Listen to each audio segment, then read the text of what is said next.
जय हिंद प्यारे विद्यार्थियों, तो कैसे हैं? चलिए आशा करता हूं कि अच्छे होंगे और जहां होंगे एकदम मस्त होंगे, तंदुरुस्त होंगे, ठीक ना। आज के इस वीडियो में हम लोग देखने वाले हैं 2021 के सेट ए में जो हिंदी का आपका पूछा गया था, क्लास 12th के विद्यार्थियों के लिए है। ओके, जो 100 मार्क्स का ये होता है। ओके, हिंदी आपका 6/2/2023 6 तारीख दूसरा महीना फरवरी में 2021 में हुआ है। 3 घंटा 15 मिनट का आपका टाइम मिलता है। ओके, जिसमें 15 मिनट आपको क्वेश्चन को पढ़ने के लिए रहता है। ओके, उसके बाद क्या कीजिए कि इसमें से 100 को क्वेश्चन दिया है, जिसमें 50 को क्वेश्चन को बनाना है। एक एक नंबर का है। आइए जरा हम उसी साल के क्वेश्चनों को जरा देखिए। फर्स्ट क्वेश्चन आपके समक्ष है, यात्रा जो शब्द है वो कौन सा लिंग है? ये स्त्रीलिंग है कि पुल्लिंग है कि उभयलिंग है? इनमें से क्या है? देखिए ना, कहता आपकी यात्रा मंगलमय हो, आपकी यात्रा मंगलमय हो, स्त्रीलिंग है। चमक शब्द क्या है? चमक अच्छी थी। चमक दिख रहा है ना, हो कि हम साइड हो जाते हैं। चमक अच्छी थी, ये आपका स्त्रीलिंग है। क्या है जी? स्त्रीलिंग है। फटाफट सब क्वेश्चन देखने वाले हैं। संधि के कितने भेद है? तो संधि के 3 भेद है, स्वर संधि, विसर्ग संधि और व्यंजन संधि। स्वर संधि, व्यंजन संधि और विसर्ग संधि 3 गो है। पुराण शब्द का विशेषण क्या होगा, जिससे विशेषता का बोध हो? तो पौराणिक होगा। क्या होगा जी? पौराणिक। तो option number A it is right answer हो जाएगा। ठीक है। भीड़ शब्द कैसी संज्ञा है? भीड़ मतलब कि जाम मतलब कि क्या कैसा हो जाएगा? ये हो जाएगा आपका समूहवाचक हो जाएगा। क्या हो जाएगा जी? समूहवाचक। जैसे मेला, भीड़, ये सब समूहवाचक हो गया। क्लास, ये सब समूहवाचक है। ठीक ना। संज्ञा के 5 भेद है ना जी। ग्राम शब्द का विशेषण क्या होगा? ग्राम शब्द का विशेषण जो होगा ना, वो आपका ग्रामीण होगा। क्या हो जाएगा जी? ग्रामीण। कारक के कितने भेद है? तो कारक के 8 भेद है। कर्ता ने कर्म को करण से संप्रदान, ये सब है ना जी। यह नया माल है। इस वाक्य में नया शब्द क्या है? तो नया मतलब कि विशेषता का बोध करा रहा है, तो ये नया विशेषण है। क्या है जी? विशेषण। जिसने गुरु से दीक्षा ली हो के लिए एक शब्द क्या होगा? अनेक शब्दों के लिए एक शब्द है। तो जिसने गुरु से दीक्षा ली उसको दीक्षित बोलेंगे। क्या बोलेंगे जी? दीक्षित। जैसे राजीव दीक्षित थे ना। शिव का उपासक क्या कहलाता है? जो शिव का उपासना करता है, पूजा पाठ करता है, उसको शैव बोलते हैं। क्या बोलते हैं? शैव। तो शैव से बना है शैव धर्म। आस्तीन का सांप होना। आस्तीन का सांप मतलब जानते हैं? घर में छिपा शत्रु यानी कपटी मित्र। ओके, आस्तीन का सांप। ओके, हाथ का मैल होना। मुहावरे का अर्थ क्या है? तो हाथ का मैल होना तुच्छ होना। क्या होगा? तुच्छ होना। ओके, क्या मैम?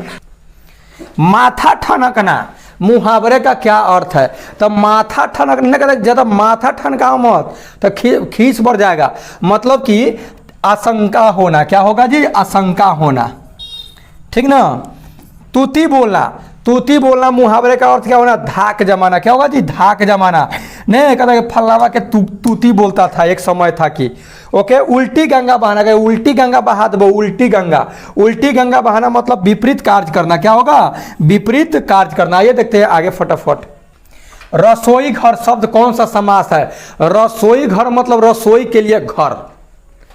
जिसका प्रथम पद प्रधान हो अव्ययी भाव समास, जिसका अंतिम पद प्रधान हो वो तत्पुरुष होगा। तो ये हो जाएगा रसोई के लिए घर, तत्पुरुष समास हो जाएगा। ठीक है।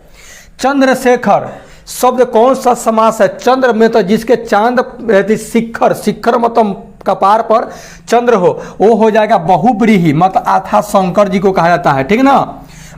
जब भी संख्या का बोध है, त्रिफला, चतुर्फला, त्रिभुज, चतुर्भुज, ये सब हो जाएगा आपका द्विगु समास। क्या हो जाएगा जी? द्विगु। ओके।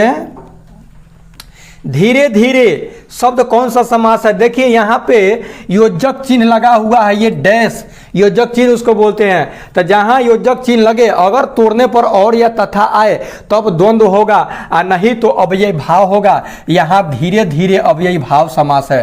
कैसा समास है? अव्ययी भाव समास है यह। ठीक ना। अगर रहता लोटा डोरी, तो लोटा और डोरी। दाल भात मतलब दाल और भात, तब द्वंद्व होता। ठीक ना। लिडबेटर की नजर में जे कृष्णमूर्ति क्या थे? तो लिडबेटर इनको विश्व शिक्षक के रूप में देखते थे। किनको? जे कृष्णमूर्ति ने जिद्दू कृष्णमूर्ति को। उदय प्रकाश का जन्म कब हुआ था? तो उदय प्रकाश जी का जन्म 1952 ईस्वी में हुआ था। तिरिच किस प्रकार की रचना है? तो ये आधुनिक त्रासदी है। आधुनिक त्रासदी है तिरिच, आप लोग पढ़े होंगे, ठीक ना? तो पढ़े होंगे तो बहुत अच्छा से याद होगा। मोहन राकेश के बचपन का नाम क्या था? तो मोहन राकेश का बचपन का नाम था मदन मोहन गुगलानी। क्या नाम था जी? मदन मोहन गुगलानी। कवि रघुवीर सहाय के पिता का क्या नाम था? तो कवि रघुवीर सहाय के पप्पा का नाम हरदेव सहाय था। क्या था जी? हरदेव सहाय था। ओके। प्रकृति वर्णन से संबंधित कविता कौन है? इसमें जो कविता शब्द दिया हुआ है, गांव का घर, हार जीत, उषा साकेत, इसमें उषा जो है वो आपका प्रकृति से वर्णन से संबंधित यह कविता है। कवियों का कवि किन्हें कहा जाता है? तो कवियों का कवि शमशेर बहादुर सिंह को कहा जाता है। शमशेर बहादुर सिंह को कवियों का कवि कहा जाता है। ओके। भूषण की कविता में कौन सा रस पाया जाता है? तो भूषण जो कविता लिखे उसमें वीर रस पाया जाता है। क्या पाया जाता है जी? वीर रस। जहां भय है वहां मेधा नहीं हो सकती, जहां डर है वहां क्वालिटी नहीं हो सकता, मेधा नहीं हो सकती है। किस पठित पाठ से है? तो यह जो है ना आपका, यह शिक्षा से लिया गया है। किससे? शिक्षा से। जे कृष्णमूर्ति का पूरा नाम क्या है भाई? जस्ट मैं बताया अभी, जिद्दू कृष्णमूर्ति। अर्धनारीश्वर आधा नारी आधा ईश्वर शीर्षक पाठ के लेखक कौन है? तो राष्ट्र कवि रामधारी सिंह दिनकर है। कौन है? राष्ट्र कवि रामधारी सिंह दिनकर। चंद्रधर शर्मा गुलेरी की कहानी इसमें कौन है? तो चंद्रधर शर्मा जो गुलेरी जो लिखे हुए हैं वो लिखे हैं, आपका जानते हैं, उसने कहा था, क्या कहा था? तो यही कहा था कि तेरी कुमराई हो गई क्या। शिक्षा शीर्षक निबंध का रचनाकार है कौन है? तो जिद्दू कृष्णमूर्ति यानी जे कृष्णमूर्ति हैं। निम्न में से किस कहानी में गैंग्रीन का उल्लेख है? तो गैंग्रीन जो रोज जो कहानी है सचितानंद हीरानंद वासयन आगे, जिसमें मालती का वर्णन है, ये मालती उसमें एक्ट्रेस से समझ लीजिए है, ये गैंग्रीन उसी चैप्टर का है। सिपाही की माँ के रचयिता कौन है? तो सिपाही की माँ के रचयिता मोहन राकेश जी हैं। कौन है? मोहन राकेश। आइए देखते हैं आगे फटाफट। ओ सदा नीरा, मतलब हमेशा जल से भरा हुआ कोई सरोवर तालाब, किस विद्या के अंतर्गत है? तो ये जो है आपका ये निबंध है। क्या है जी? निबंध है। जयप्रकाश नारायण जेपी बाबू द्वारा रचित पाठ का नाम क्या है? तब इनका है संपूर्ण क्रांति है। संपूर्ण क्रांति, जिसमें पटना गांधी मैदान में जो भाषण दिए है उसी का एक छोटा सा कड़ी है। बालकृष्ण भट्ट किस युग के रचनाकार हैं? तब बालकृष्ण भट्ट जो है ना भारतेंदु युग के कवि हैं यह, ठीक ना। 12वें रामायण किन की रचना है? तब 12वें रामायण जो ये रचना है ये आपका 12वें रामायण तुलसी, ये लिखे है 12वें रामायण तुलसीदास। बीजक के रचयिता कौन है? बीजक के रचयिता कौन है? तो ये हैं आपके कबीरदास। आलस्य शब्द का विशेषण क्या होगा? आलस्य शब्द का विशेषण आलसीपन हो जाएगा। क्या हो जाएगा जी? आलसीपन। सॉरी, आलसीपन नहीं होगा भैया, आलसी तो है क्या दिले है, आलसी होगा। क्या होगा? आलसी। आलस्य का विशेषण क्या होगा? आलसी। ने कहा था कि आलसी है ये। आलसी मतलब एक विशेषता हुआ ना कि हाँ ये इसके पास आलस है, मतलब ये कोई काम हम करता नहीं है। अधपका शब्द में उपसर्ग है, अधपका। अधपका, तो अधपका अधपता पका ये हो जाएगा। सपरिवार, सपरिवार माने परिवार के साथ, शब्द में उपसर्ग है सपरिवार, तो सपरिवार में हो जाएगा स। क्या हो जाएगा जी? स हो जाएगा ऑप्शन नंबर ए। अंकुरित शब्द में प्रत्यय क्या है? अंकुरित। अंकुरित इत हो जाएगा। क्या हो जाएगा? ऑप्शन नंबर सी, अंकुरित। महिमा शब्द में प्रत्यय क्या है? महिमा। महिमा शब्द में हो जाएगा इमा, महिमा, है ना। आनंदमय शब्द में कौन सा समास है? आनंदमय। आनंदमय जो है ये आपका कर्मधार। तत्पुरुष। आनंदमय कैसा समास है? तत्पुरुष। नवरत्न, देखिए आगे ना संख्या का नवरत्न, तो कौन सा समास हो जाएगा जी? द्विगु हो जाएगा। कौन सा समास हो जाएगा? द्विगु। चंद्रमौली शब्द कौन सा समास था? चंद्रमौली, तो चंद्रमौली ये भी बहुब्रीहि समास हो जाएगा। आकाश पताल एक करना, मुहावरे का अर्थ क्या था? आकाश पताल एक करना मतलब क्या करना? कठिन परिश्रम करना। कठिन परिश्रम करना। आकाश पताल एक करना मतलब कठिन परिश्रम करना। मुट्ठी में करना, मुहावरे का अर्थ क्या है? कहेगा मुट्ठी में कर लिया, मुट्ठी मतलब वश में करना। सूरदास किस भाषा के कवि है? तो सूरदास जो है ना ये आपका संस्कृत के कवि है ना जी। ब्रजभाषा के कवि हैं। ठीक है, सूरदास जो है सूर थे, आंखों को नहीं था, ब्रजभाषा कवि, ब्रजभाषा। दलित साहित्य का संदर्भ शास्त्र नामक आलोचना पुस्तक कौन लिखे हैं? तो ओम प्रकाश वाल्मीकि का है ये। ठीक है, ओ सदा नीरा शीर्षक निबंध में वर्णित मन कैसा ताल है? तो उथल गहरा और विशाल। Option number D it is right answer हो जाएगा, गहरा और विशाल है। ठीक ना। किसकी विजय हुई? सेना की, नागरिकों की। यह पंक्ति किस पाठ से ली गई है? तो ये ली गई है आपका हार जीत से ली गई है। किससे ली गई है? हार जीत से ली गई है। ओके, आइए देखते हैं आगे। अशोक वाजपेयी का मूल निवास स्थान कहाँ था? तो अशोक वाजपेयी जो सागर मध्य प्रदेश में इनका मूल निवास था। ठीक ना, सागर मध्य प्रदेश। ठीक है। क्लर्क की मौत शीर्षक कहानी में क्लर्क का क्या नाम था? तो क्लर्क का जो नाम था वो था आपका फ्रैंकवा। नहीं, फ्रैंकवा नहीं था, इवान दमित्रिच चेखोव था। क्या नाम था? इवान दमित्रिच चेखोव था। ठीक ना। ईमानदार शब्द का विलोम क्या होगा? तो ईमानदार मतलब बेईमान, ईमानदार का उल्टा हो जाएगा बेईमान हो जाएगा। ठीक ना। आवरण, आवरण शब्द का विलोम क्या होगा? आवरण के अनावरण हो जाएगा। क्या हो जाएगा जी? आवरण के अनावरण हो जाएगा। ठीक है। ऊंच शब्द का तो नीच हो जाएगा। कठोर का क्या हो जाएगा? कठोर का कोमल हो जाएगा। विपरीतार्थ, कठोर का कोमल। पंचायती राज में क्या खो गया? तब पंचायती राज में भैया पंच परमेश्वर खो गए। अंतोन चेखोव की कहानी कौन है? तो क्लर्क की मौत। क्लर्क की मौत किनका है? अंतोन चेखोव का है। जो प्रतिपूर्ति लास्ट में जो दिया है पढ़े होंगे। एक लेख और एक पत्र में भगत सिंह ने किसको पत्र लिखा है? तो भगत सिंह सुखदेव को पत्र लिखे हैं। किसको? सुखदेव को। तेरी कुमराई हो गई क्या किस कहानी से संबंधित है? तो उसने कहा था। ज्ञानेंद्रपति किस प्रशासनिक पद पर थे? तो ज्ञानेंद्रपति कारा अधीक्षक थे। किस पद पर आ चुके थे? कारा अधीक्षक। कृष्ण शब्द का विलोम क्या होगा? कृष्ण का हो जाएगा आपका शुक्ल हो जाएगा। स्तुति शब्द का विलोम क्या होगा? स्तुति लिखना चाहिए तो स्तुति। स्तुति का निंदा हो जाएगा। क्या हो जाएगा? निंदा। ठीक है। संध्या शब्द का विलोम क्या होगा? तो संध्या समझ रहे हैं, संध्या का विलोम हो जाएगा प्रातः। ठीक है। दूषित शब्द का विलोम क्या होगा? तो दूषित, दूषित का क्या हो जाएगा? स्वच्छ हो जाएगा। शेष शब्द का विलोम क्या होगा? शेष का अवशेष हो जाएगा।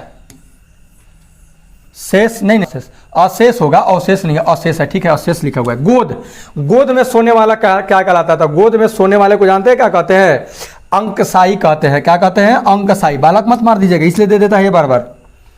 गुरु के समीप रहने वाला विद्यार्थी क्या कहलाता है? तो गुरु के समीप जो विद्यार्थी रहता है ना, उसको कहा जाता है, उसको क्या कहा जाता है? अंत्यवासी कहा जाता है। क्या कहा जाता है? अंत्यवासी। जो गुरु के समीप विद्यार्थी रहता है उसको अंत्यवासी। जिसका खंडन न किया जा सके उसको क्या कहेंगे एक शब्द में? तो अखंडनीय कहेंगे भाई। जिसका खंडन मतलब तोड़ा नहीं जा सकता है, खंड नहीं किया जा सकता है, अखंडनीय हो जाएगा। ठीक ना। जिसका जन्म पहले हुआ हो, पहले मतलब 12 भाई, तो अग्रज उसको बोलते हैं। क्या बोलते हैं जी? अग्रज। छोटका भैया को अनुज बोलते हैं। जिसका जन्म बाद में हुआ तो अनुज, और जिसका जन्म पहले हुआ उसको अग्रज बोलेंगे। आगे देखेंगे फटाफट। ओके। जिसके बिना काम न चल सके के लिए एक शब्द क्या होगा भाई? तो ये हो जाएगा एकदम अपरिहार्य हो जाएगा। क्या हो जाएगा? आवश्यक होगा। आवश्यक होगा। क्या होगा जी? आवश्यक। जिसके बिना काम न चल सके ना, कहे कि एकदम नेसेसरी बा भाई। जो खाने योग्य हो तो उसको खाद्य बोलेंगे। क्या होगा? उसको खाद्य नहीं कहा जाता, खाद्य पदार्थ, खाने वाला। अनल शब्द का पर्यायवाची क्या होगा? तो अनल मतलब आग, आग का पर्यायवाची है अनल। आयुष्मान शब्द का प्रयोग नहीं, आयुष्मान भव मतलब चिरंजीवी हो जाएगा। क्या हो जाएगा जी? चिरंजीवी मतलब ज्यादा दिन जीने वाला। झंझट शब्द का पर्यायवाची क्या होगा? तो झंझट, झंझट परेशानी, बवाल। क्या हो जाएगा? बवाल। नहीं कहेगा बवाल, झंझट बवाल खड़ा कर देता है व्यक्ति। ऐसा है कि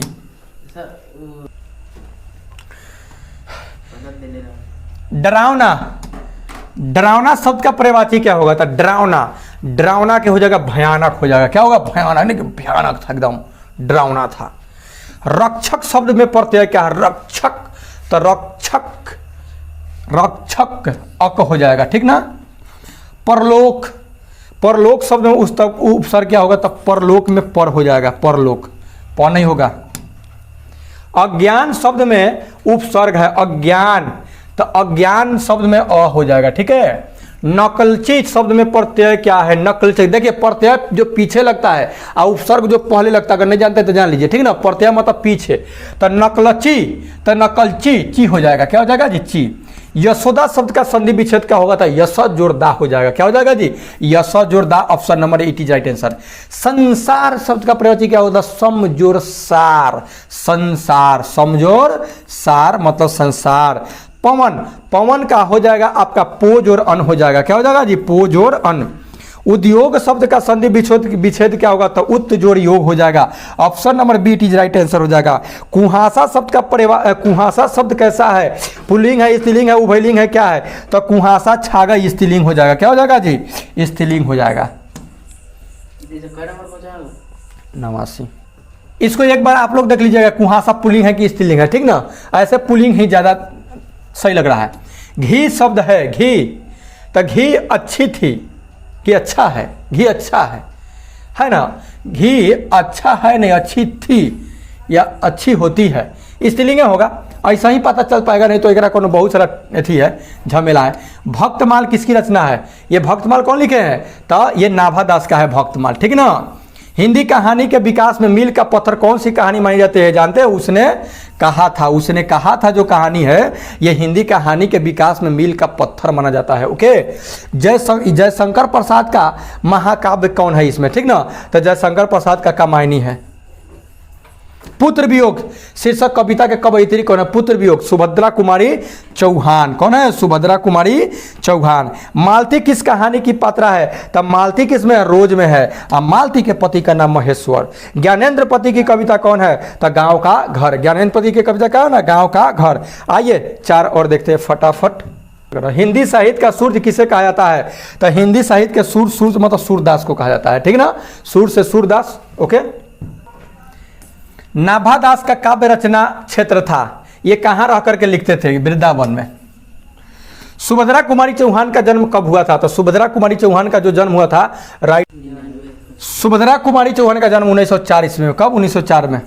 मुक्ति बोध का जन्म स्थल कहाँ है, तब मुक्ति बोध का जन्म स्थल जो है श्योपुर, कहाँ है जी, श्योपुर। ओके, तो ये था मोस्ट इंपॉर्टेंट 100 क्वेश्चन। आपका रिस्पॉन्स अगर अच्छा से आया तो फिर से इस पे वीडियो हम और आगे सेट को बनाएंगे, ठीक है। मिलते हैं नेक्स्ट वीडियो में, तो यार take and good bye. Video कैसा लगा अपना प्रतिक्रिया कमेंट बॉक्स में दो। ओके।